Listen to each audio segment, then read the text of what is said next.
સુરતમાં ભારે વરસાદને તેના કારણે શહેરના અનેક વિસ્તારોમાં ફરી એકવાર પાણી ફરી વળ્યા છે। બેસ્તાન રોડની સૌથી પહેલા વાત કરીએ। પાણી ભરાયેલા ત્યાં જોવા મળ્યા છે। પાણી ભરાતા એક સાઈડનો રોડ બંધ કરવાનો વારો આવ્યો। આ વર્ષે પણ બેસ્તાન બાટલીબાઈ રોડ પર પાણી ભરાયેલા જોવા મળ્યા। રોડ પર જાણે કે નહેર વહેતી હોય તેવા દ્રશ્યો સર્જાયેલા જોવા મળ્યા છે।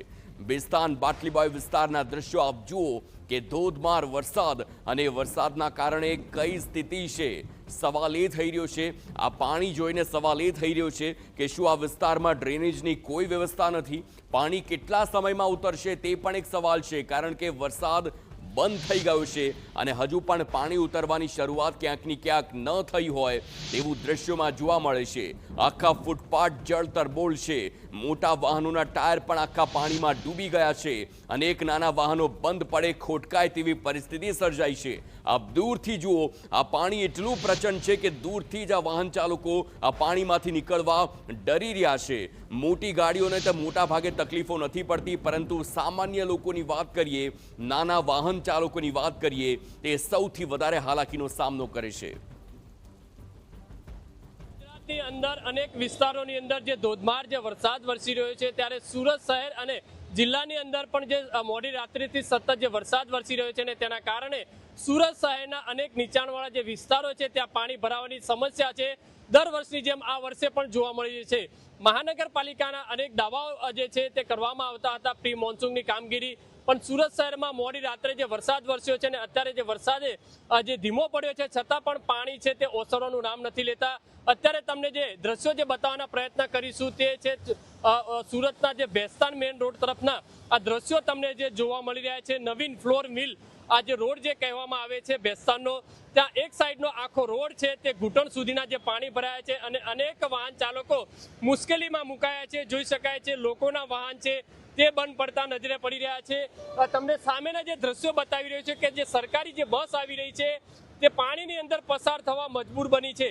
એટલે કે એક સાઈડનો આખો રોડ છે તે પાણીની અંદર ગરકાવ થયો હોય, જાણે નહેર પસાર થતી હોય, જાણે તળાવ ભરાયું હોય તે રીતના આ બેસ્તાન રોડ તરફના દ્રશ્યો છે તે જોવા મળી રહ્યા છે। લોકો જે પાણી છે તે સામનો લોકોએ કરવો પડી રહ્યો છે।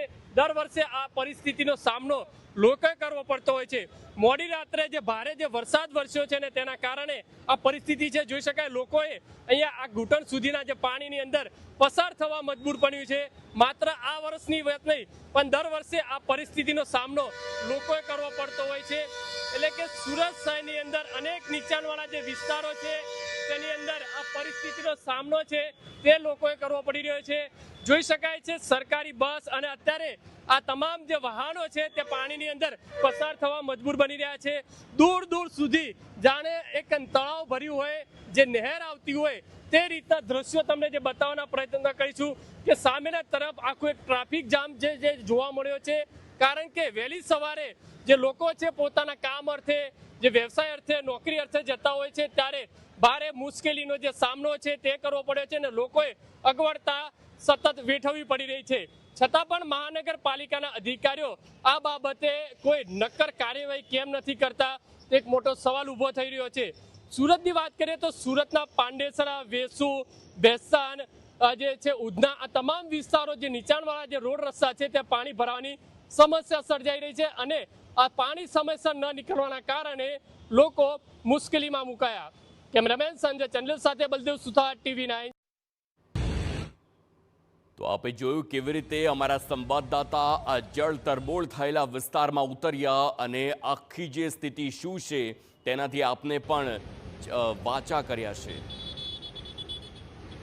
तकलीफ वही होता है जब बरसात आता है तब वो अपना जो एमसी वाले आते हैं उसके पहले कोई ध्यान नहीं देता है। हर साल यही होता है। अभी बारिश बंद हो जाएगा फिर दोबारा चालू होगा तो ऐसा ही हो जाएगा। इस पे कोई ध्यान देने वाला है नहीं। कितना पानी है यहाँ पे?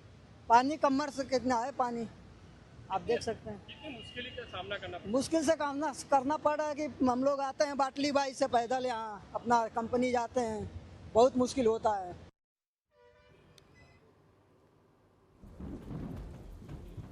તો આ હતું અત્યાર સુધી બેસ્તાન વિસ્તારની વાત। હવે વેસુ વિસ્તારની વાત કરીએ કે ત્યાં પણ આવી રીતે જ પાણી છે। વેસુ વિસ્તારમાં રસ્તા ઉપર વરસાદી પાણી ફરી વળ્યા। શ્યામ મંદિર VIP રોડ પર જળ બંબાકાર। પાલિકા કમિશનર દ્વારા ગઈકાલે સૂચના આપવા છતાં કોઈ નિરાકરણ નથી આવ્યું।